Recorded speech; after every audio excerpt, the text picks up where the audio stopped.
Hi friends, today we are going to talk about communication. Now, what exactly is communication? What do we mean by communication? What has been the process and the process of development? What is communication?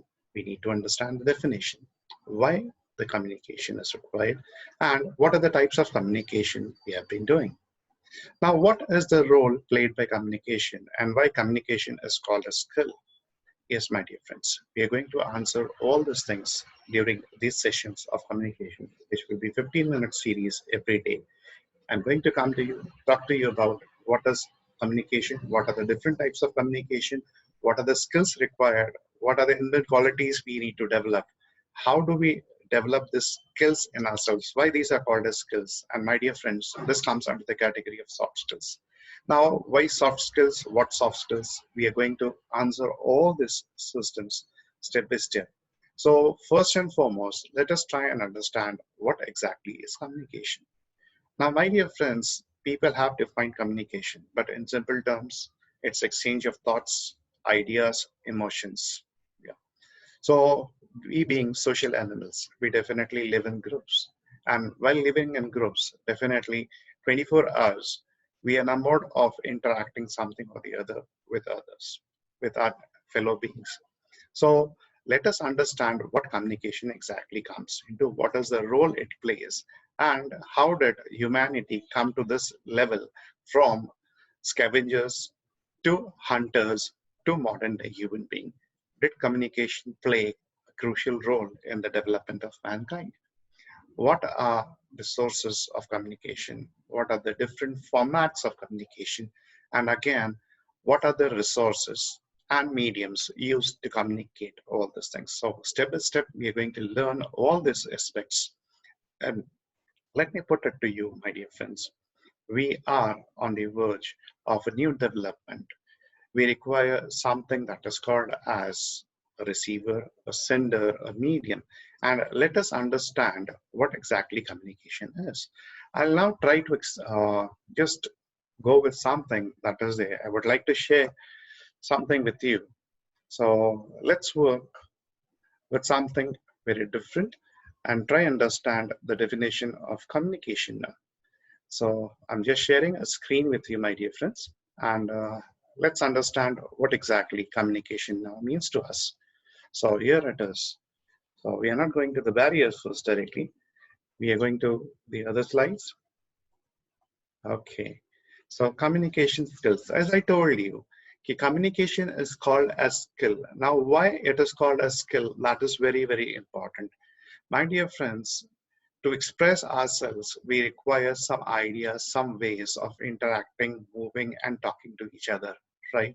And talking is also a skill. Writing is also a skill. You have to develop yourself. You have to learn the process. You have to understand the process and interact with people because we have to share thoughts. Now, let us try and understand what exactly communication skills is. Now, as per the given definition, what communication is, in Latin, communis means to share. Okay, so communication is the activity of conveying our thoughts, information through exchange of thoughts, messages, or information as by speech, visuals, signals, writing, or behavior. The communication process, what is I'm talking about, the communication process is complete once the receiver has understood the message. Definitely, when I'm trying to communicate with you, now I'm talking to you, I'm using some gestures, some codes, some language, some medium to come to you. So we need to understand the basics of communication. How do we communicate with each other? So I require a sender, a receiver, and one medium to transfer that message, the idea or the information, what I'm trying to talk to you. And this is what we need to understand. And that's for clear. So let's come back to this. The communication process is complete once the receiver has understood the message of the sender. The process which requires a vast repertoire of skills in interpersonal processing, listening, observing, speaking, questioning, analyzing, gestures, and evaluating enables collaboration and cooperation. Now, one by one, let us put ourselves into these things and try and understand what do we mean by this terminology. Now, as I told you, my dear friends, it's a skill. Uh, what type of a skill that is there, interpersonal processing that is there. Now when I'm talking to you, I'm just sharing some words, but what are the words hitting your mind? What are you trying to understand out of that, and what is the output that is coming to you when I'm talking to you? That processing needs to be developed, and once that processing is developed, then only you can become a part of effective communication, right? Now listening is one of the biggest component we need to understand over here. What do we mean by listening? My dear friends, there are two things, hearing and listening. Both the things have very different meanings. We intermittently or mistakenly use the things as common, but listening is something very different, and hearing is something what we need to understand is very, very different. So as we go through the series, we'll understand what listening is all about and what is hearing all about. Then again, observations. So we see, we look, we observe. We use these terms again independently, like we don't know, like just by mistake or ignorance, we use these terms. But these need to be understood properly. They have to be worked on properly, and definitely, my dear friends, it goes the other way out. We need to understand. Speaking, yes. Now, I don't have to directly come and speak to you. Now, when I'm speaking to you, I'm making a thought process. I'm collecting my words. I'm framing my sentences, right? I need to understand what I'm telling to you and what is the outcome I'm requiring from that speaking, what I'm trying to converse with you. So that is where I need to frame the things properly. I need to take the timing into consideration. I need to take the tenses into consideration while speaking also, and then the gender things. So a lot of things come into speaking also. Use of correct words, tenses, then formulation of sentences, that is the type of sentence I'm using, the mood use I'm using, the tone I'm putting into. A lot of things need to be processed, right? So speaking is not just putting out some words from your mouth, but framing the entire scenes and scenarios. We need to understand this. Now, next thing is hard questioning. It's also an art. How do I question? How do I put the questions to get the right answer? It's not. I can just can't put any questions in the way I want. The best things would be, how do I get the answers? If I don't use the keywords properly on Google also, I'll never get the right answers. So art of questioning has to be mastered. A person who can master the art of questioning can win all the world. That's what it is. So you can just pick up and catch hold of an intelligent person also. You can win over that person also if you have very good at art of questioning, my dear friends. So this is a skill again. It's not just asking something, but skillfully asking something. So you have to develop this skill step by step. Then analyzing what has been said. Now, when I'm talking to you, when the lecture is over, it's not only the words that come to your ears, what have fallen on your ears, and you're just taking it away, trying to understand the things superficially. No, you have to go in depth, try and understand what I'm trying to say, analyze the things, try and find out what is there inside you, what are you able at or you're unable at. You have to work on all those aspects. You have to analyze yourself. Where do you stand now? Where do you go ahead with things? So my dear friends, this is what is where we need to analyze ourselves.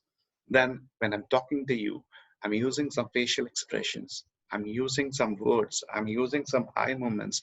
I'm using some hand movements. So definitely that adds up to my strength of conversing with you. It becomes more effective when we are using these gestures and postures, interacting with each other, my dear friends. And then evaluating ourselves enables us to upgrade ourselves step by step. And this is what we need to understand. This is where communication is all about, and this is what we need to learn in the series or days to come, right? So communication itself is not a small thing, a small word that I just speak out something and it becomes communication. No, something more effective, something more concrete. You have seen people have won wars with words rather than swords. So words are, pen is mightier than sword. That is what it is. You can just win over the biggest Palwan or the biggest athlete, wrestler of the world just by words. And that is the strength, my dear friends, you have. So this is what in short is communication. Now, what exactly the communication cycle is all about. Now here you will see there are certain things, there are certain people over here. Here you see there's a person who's called as the source, or a person who's called as a coder. This person is coding something, right? And then you have some people who are sitting over here. These are called as the receivers or decoders in sense. Now, this person has to convey something to these people, right? They are listening to him. Now, today I'm talking to you, so I'm a source that is being you. I'm talking to you, I'm conversing with you. You are the receivers, right?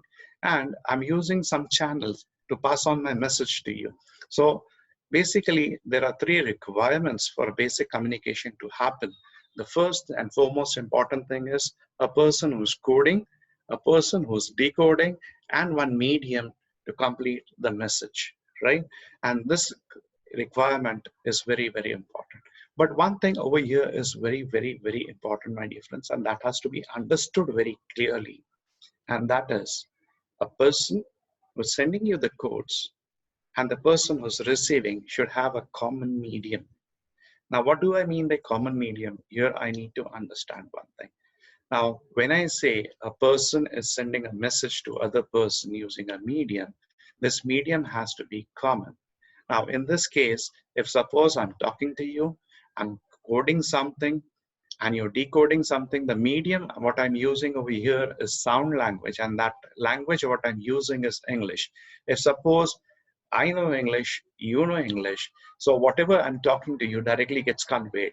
But if I am talking to you in English, I'm conversing with you in English, but you don't understand the language itself, the entire thing of communication fails, right? So the process fails over here.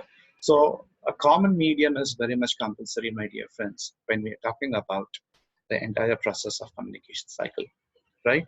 So again, the things, a coder, a decoder, and a medium. Now, there are two ways in which this communication cycle will be completed. The first is one-way communication cycle, and the other is two-way communication cycle. Now, what is one-way communication cycle and what is two-way communication cycle? Now, what I'm talking to you today over here through this virtual class or through this video that is there. Now, this is one-way communication. Why this is called as one-way communication? Because I'm transferring the message to you. I've given this video to you. You are listening to this video. But again, the thing is, I don't know what is the percentage of reception you're having, how much you've understood what I'm trying to say. Are there some questions that are there in your mind? And have you understood the things very properly? I'm not getting any feedback from you. So when I don't get any feedback, then this type of communication is called as one-way communication. Suppose it was a conventional class, we were sitting together in front of each other, then what would have happened? At that time, my dear friends, one thing would have been definitely doing. I would have seen your facial expressions. You would have asked me something, and definitely I would have got a feedback. And this process would have been complete. And this complete process is called as two-way communication. So we understood one-way communication, we understood two-way communication. Right, dear friends? So this is what we need to understand. What is communication? Why is communication done? What is the process of communication? What is the basic requirement that is there? What are the basic inputs that are required for communication? So what we have learned in this lecture today, let us go for the takeaways. First, what is communication? Why is communication done? Secondly, what is the definition of communication? Third, what are the things required? Why is communication called a skill? Then what is the communication cycle, right? So this is what we end the session today over here. And let's see what will come up the next. Tomorrow, what we are going to learn is activity and then principles of communication, right? So why do we communicate and all those things we are going to learn tomorrow. So it's goodbye for now and happy learning. So friends, let's get back to the things. So I hope today's lecture might be something fruitful for you. From tomorrow onwards, definitely we are going to sit for 10 minutes or 20 minutes daily, interact. I'll be looking in for your comments in the comment box and what exactly you want. If you have understood something, if you are there with some questions, some queries are there, definitely I'm going to answer them. So it's good to have from now, and we'll just go for happy learning. Thank you. Thank you very much.